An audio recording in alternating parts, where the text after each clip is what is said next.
আসসালামু আলাইকুম আমার প্রিয় দেশবাসী, আশা করি সবাই অনেক ভালো আছেন। আসসালামু আলাইকুম প্রিয় দেশবাসী। তো আপনারা জানেন হয়তো সারা সিলেট বিভাগ নিউজটা চলে গেছে। আমরা একটা ভুল করছি, আসলে আমরা মুসলমানের সন্তান, আমরা মুসলিম। তো আমার নামটা কিন্তু একজন নবীর নামে, ইব্রাহিম আমার নাম।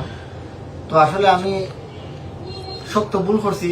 আমি মুসলমান ভাইদের কাছে, আমার তৌহিদি জনতার কাছে এবং সব ধর্মের মানুষের কাছে আমি ক্ষমা প্রার্থী। আসলে আমার এই বিষয়টা এত পরিমাণ ইফেক্ট হয়েছে, আমি জীবনও কোনোদিন কল্পনা করি নাই যে আমি কোনোদিন আমি নিজে আমি আমি মুসলমানের সন্তান হইয়া আমি আমার উপরে একটা ইসলামের প্রতি, ইসলামের বিপক্ষে কোনো একটা ভিডিও হবে আমি কল্পনা করতে পারি নাই। আমি তওবা করলাম এবং আমি হুজুর দিয়েও তওবা করছি।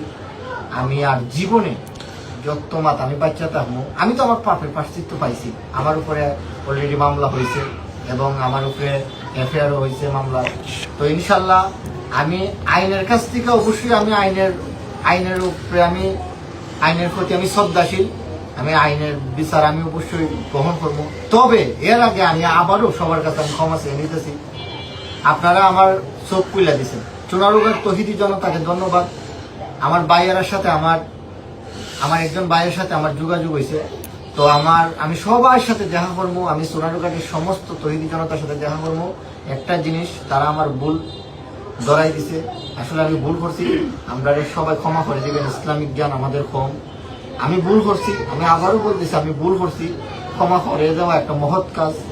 তো আপনারা সবাই আল্লাহর খাতিরে মুসলমান হিসাবে, মুসলিমের সন্তান হিসাবে আপনারা আমাদেরকে ক্ষমা করে দিবেন।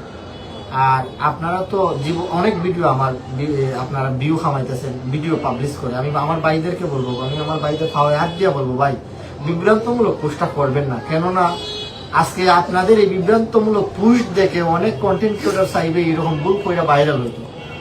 শুনেন, মুক্তা ইব্রাহিম চুনারুঘাটের মাঝে এত পরিমাণ আপনারা মুক্তা ইব্রাহিমকে ট্রল করছেন, মুক্তা ইব্রাহিমকে এত পরিমাণ আপনারা মুক্তা ইব্রাহিমকে পোস্ট করছেন, এই পোস্টগুলো এত পরিমাণ রেজ করাইছে। আমি আজকে এক সপ্তাহ পরে আমার ইএমটিভি ফেসবুক পেজে ঢুকিয়া দেখি 5 দিনে আমার ফলোয়ার আছে 50,000।